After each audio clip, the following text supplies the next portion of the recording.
Bom dia, maravilhindas, bom dia, maravilhindos, bom domingo, bom dia, vovôs, vovós, bom dia, senhor, senhora, senhorinha, bom dia, você que já acordou nesse domingo ou que está ainda na cama. Não, na hora que esse vídeo for pro subir, você vai estar bem acordado, né? Agora é cedinho, não, não é tão cedinho, falta 7h35, então... eu gostaria de ler uma passagem da palavra do Senhor com você, tá bom? Eu esqueci de falar ontem, mas hoje meditando pela manhã na palavra do Senhor, que eu acordei cedo com a minha filha, e meditando na palavra do Senhor, eu achei algo interessante, eu gostaria de compartilhar com você. Tá lá em Isaías, no capítulo 66, o julgamento e esperança. Né? Diz assim, o primeiro versículo do capítulo 66. Assim diz o Senhor: o céu é o meu trono e a terra o estrado dos meus pés. Que espécies de casas vocês me edificarão? É este o meu lugar de descanso? Não foram as minhas mãos que fizeram todas essas coisas e por isso vieram a existir? Pergunta o Senhor. A este eu estimo, ao humilde, ao contrito de espírito, que treme diante da minha palavra. Mas aquele que sacrifica um boi é como quem mata um homem. Aquele que sacrifica um cordeiro é como quem quebra o pescoço de um cachorro. Aquele que faz oferta de cereal é como quem apresenta sangue de porco. Aquele que queima incenso memorial é como quem adora um ídolo. Eles escolheram os seus caminhos e as suas almas têm prazer em suas práticas detestáveis. Por isso também escolherei um duro tratamento para eles. Trarei sobre eles o que temem. Pois eu chamei e ninguém respondeu. Falei e ninguém deu ouvidos. Fizeram mal diante de mim e escolheram o que me desagrada. Ouçam a palavra do Senhor, vocês que tremem diante da sua palavra. Seus irmãos que os odeiam e os excluem por causa do meu nome disseram: que o Senhor seja glorioso para que vejamos a alegria de vocês, mas eles é que passarão vergonha. Ouçam o estrondo que vem da cidade e o som que vem do templo. É o Senhor que está dando a devida retribuição aos teus inimigos. E assim por diante você pode terminar de ler todo o capítulo, todo o livro de Isaías. Isaías foi um profeta que profetizou o nascimento de Jesus 700 anos antes de Jesus nascer. Veja bem, não foi 7 meses, não foi 7 dias, foi 700 anos antes do nascimento do Senhor Jesus, né? Esse profeta profetizou o nascimento do Messias, né? E ele disse que o seu nome seria Conselheiro, Deus Forte, Pai da Eternidade, Príncipe da Paz. E tem vários significados o nome do Salvador, né? O nosso Senhor Jesus amado, que se preocupa comigo, se preocupa com você, que tem o prazer em nos abençoar com todas as sortes de bênçãos celestiais nos lugares espirituais. E hoje, lendo essa passagem, que eu acordei mais cedo, né? Eu estava meditando na palavra de Deus e eu pude perceber que casa. Hoje os homens se preocupam em edificar templos luxuosos para pessoas, em almofadar cadeiras, em fazer luzes pirotécnicas, né, que iluminam, que vai... É um verdadeiro show dentro dessas igrejas. E eu não estou aqui para jogar pedra em igreja A, B, C, D, E, F, G, H, mesmo porque, né, o Senhor mesmo disse... Por acaso não foi tudo ele que fez essas coisas? Que casa podereis me edificar? Eu quero dizer para você, você é o templo perfeito que Deus quer habitar. O seu coração é um trono que o Senhor quer sentar e dirigir toda a sua vida, né? Tem dia que para nós parece ser dia muito mau.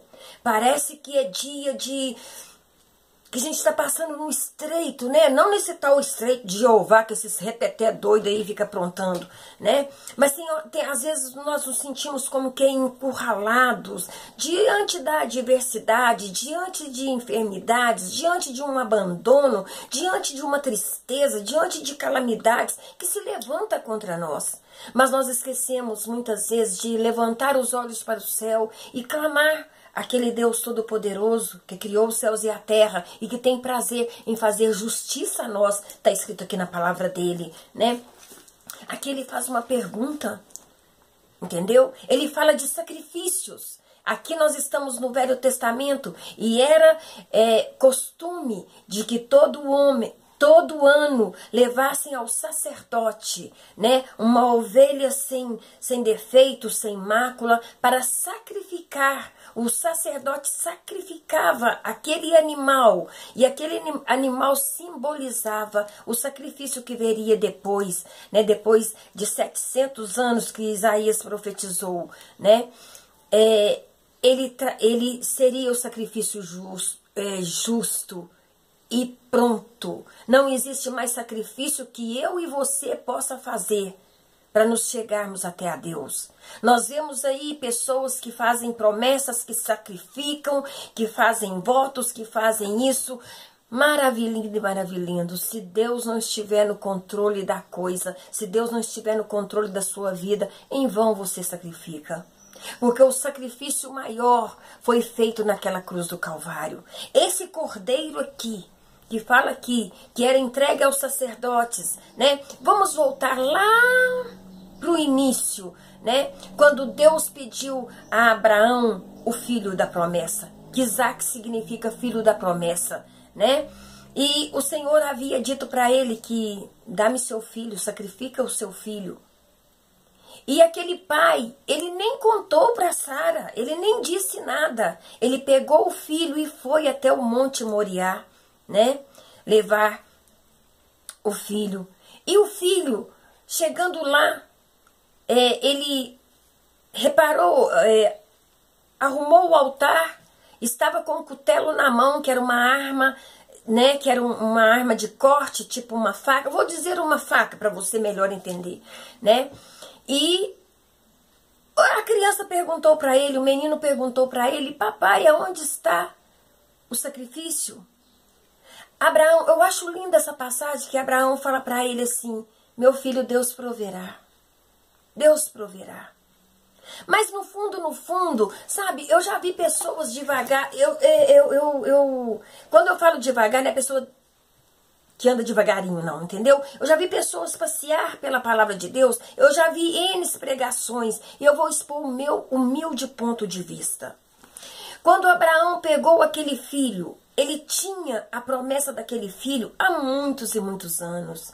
Quando ele concebeu, quando a sua esposa concebeu, quando eles coabitaram e conceberam Isaac, já eram avançados em dias, né? O Senhor disse para ele: olhai as estrelas do céu, a areia do mar, assim será a sua descendência na terra. Então, quando o Senhor pede para ele aquela promessa, porque aquele menino era uma promessa, quando Deus pede para ele aquela promessa, ele foi sem hesitar. Ele só não comentou, aqui não fala, não tem relatos de que ele comentou para Sara, porque nós como mães, para defender filhos, gente, sai da frente, entendeu? E eu vejo a sabedoria desse homem quando ele pega o menino e fala: nós vamos até... Ele levou um criado com ele, ele levou um moço com ele. Só que chegou determinado parte do caminho, porque eu não vou te dar tudo mastigado, né? Eu quero que você passeie pela Bíblia, eu não quero que você fique com a minha palavra. Porque de tantas pessoas ficar com palavra de homens que se diz boca de Deus, a gente está vendo um monte de aberração por aí. Eu quero que você vá e procura, tá lá no Novo Testamento, lá em Gênesis. Você vai encontrar esta passagem lá. Mas veja bem, ele disse para o moço que estava acompanhando ele, né? Vamos colocá-lo como um empregado dele. Fica aqui, que nós vamos sacrificar ao Senhor e voltaremos. Hora nenhuma ele diz: eu voltarei. Ele diz: voltaremos. Sabe o que eu vejo aqui? Uma confiança, uma dependência tão grande de Deus, que ele sabia que ainda que aquele filho fosse sacrificado, Deus faria alguma coisa. Deus faria alguma coisa. Aquele filho era o filho da promessa, a promessa de várias nações, de multidões de pessoas, no qual inclui eu e você, estava naquela criança, entendeu? Abraão é chamado pai da fé. Se você for lá em Hebreus capítulo 11, você vai ver, falar a respeito do pai da fé, Abraão. E você vai ver uma série de coisas que fez aquele homem pela fé. Então, ele subiu e foi, quando ele deitou a criança e levantou a mão, bradou uma voz do céu e disse, pare. Deus se alegrou muito com a obediência daquele homem. E será que Deus se alegra com a minha obediência, com a sua obediência? Ou Deus está decepcionado porque nós resolvemos acreditar mais no homem do que em Deus? Hoje como amanheceu você hoje? Acreditando que Deus pode dar um jeito na sua situação? Ou acreditando que talvez amanhã, conversando com o gerente do banco, ou pedindo dinheiro emprestado para alguém, ou resolvendo a situação de alguém, né? Alguém possa intervir na sua situação e mudar essa situação que você está passando, hein? Muitas vezes nós achamos artifícios para fazer um paliativo no problema que nós estamos passando. Gente, ao longo desses 57 anos e quase 58, eu já vivi tudo quanto foi tipo de emoções e decepções. Ainda hoje, sabe? Ontem o mover do Senhor no meu coração foi de uma maneira tão grande. Viu quando eu falo? Ninguém que ora por você está fazendo favor. Ninguém que clama por você está fazendo favor. Quando eu oro por você, é bate e volta. A bênção vai para você, mas vem para mim também. E é por isso que eu não consigo entender as barbaridades que são feitas hoje em cima de um show gospel. Eu não entendo isso, porque nem Deus se alegra com isso. Sabe por que Deus não se alegra com isso? Porque o coração do homem não está ali. O coração do homem está no sacrifício. E aqui nós acabamos de ler que o seu sacrifício, o sacrifício que homens fazem, né? Está escrito aqui no 66. Mas aquele que sacrifica um boi é como quem mata um homem. Aquele que sacrifica um cordeiro é como quem quebra o pescoço de um cachorro. Aquele que faz oferta de cereal é como quem apresenta sangue de porco. E aquele que queima incenso memorial é como quem adora ídolos. Eles escolheram os seus caminhos e suas almas têm prazer em suas práticas detestáveis. Nós estamos vendo um monte de cego guiando cego. Nós estamos vendo hoje na igreja, tudo é permitido. Tudo é permitido. Tudo. Se é permitido beijar 10, beijar 3, ficar com 2, ficar com 5, é pastores prostituindo, é pastores adulterando não com mulheres, mas adulterando a palavra de Deus, porque eles se acham tão... Um dia eu ouvi um louco doidivano em cima de um altar falando que o demônio da pessoa era tanto, que nem no nome do Senhor Jesus saía. Que foi preciso dele arregaçar a manga e tirar esse demônio no nome dele. Quanta tolice! Quanta tolice! Quando nós tiramos o foco de Deus e focamos naquilo de que eu posso fazer, eu posso acontecer, as piores aberrações acontecem na nossa vida. Eu vou fazer uma pergunta para você que eu faço sempre para mim. Estou preparada para ter um encontro com Deus? Sem querer menosprezar, sem querer aparecer, sem querer ser melhor do que ninguém. Eu estou mais do que preparada para ter um encontro com Deus. Mas a obra que Deus tem começado na minha vida ainda não acabou. Sabe? Alcançar você do outro lado aí e dizer para você que Jesus é o vivo caminho, que o que vem depois é atalhos. Atalhos que dão para a morte, atalhos que dão para ruína, caminhos que dão para a morte. E quando eu vou para a palavra de Deus, quando eu vou para aqui, esmiuço isso, entendeu? Olha, Deus não está preocupado se você tem muita leitura ou pouca leitura. se você fez teologia ou não fez teologia, se você é um expert na Bíblia ou se você não é, Deus quer só uma coisa: habitar dentro de você, habitar dentro de mim. Porque quando Deus habita dentro de nós, tudo se torna novo, gente. Tudo se torna novo. Sabe, as nossas emoções tomam outro rumo. As nossas experiências partem para o campo espiritual. Nós não andamos por vista, mas nós andamos por fé. E aí você começa a colocar em ordem tudo que está desorganizado na sua casa. Tudo que está desorganizado na sua casa. Espiritual. Isso aqui. Aí você começa a organizar seus sentimentos. Você começa a inverter prioridades. Porque a nossa prioridade tem que ser Deus no início, Deus no início, Deus no final. Eu sempre oro a Deus, Senhor, que a última palavra, o último som que saia da minha boca, naquele último dia, o último dia da minha vida, seja Jesus, Jesus e Jesus. Entendeu? Seja isso. E eu quero dizer para você que talvez está aí desesperançoso. Eu também já vivi dias de desesperança. Eu também já lidei com morte.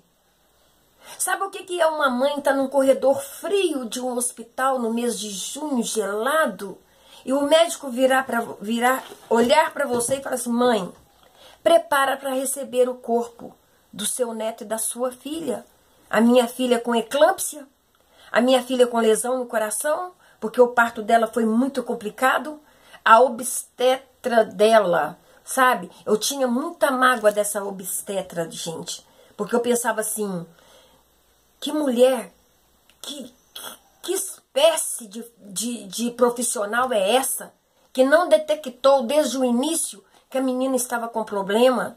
Como eu tive 3 filhos e não tive problema nenhum, e já tive meus filhos numa idade que naquela época era considerada uma idade perigosa, né?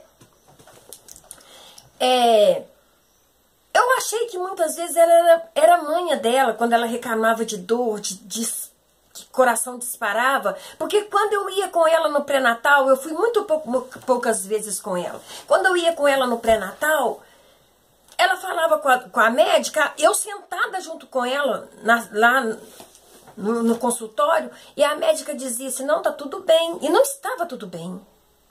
Mas acontece que eu, que não tive nenhum desses problemas, pensava assim: tá vendo, Lore? Você fica vendo coisas onde que não existe. Mas só a menina sabia.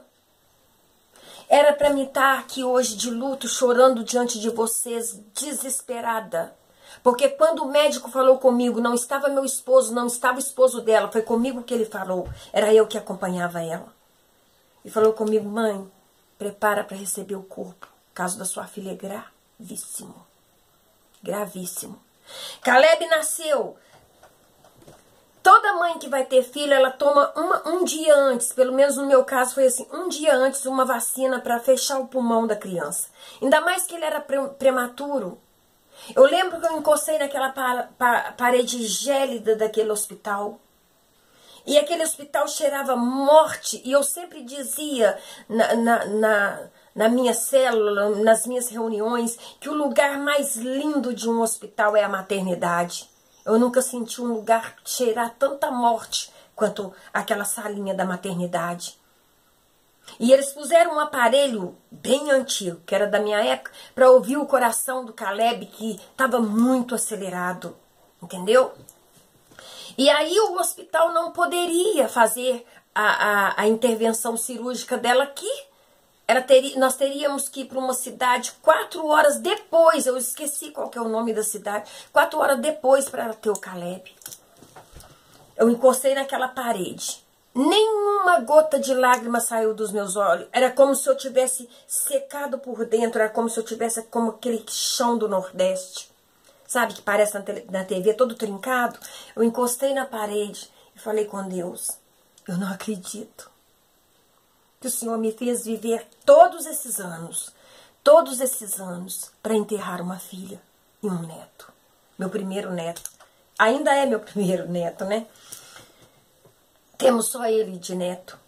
E eu quero dizer para você, encostada naquela parede, eu lembro que eu encostei, abri os braços assim, falei com Deus: Senhor,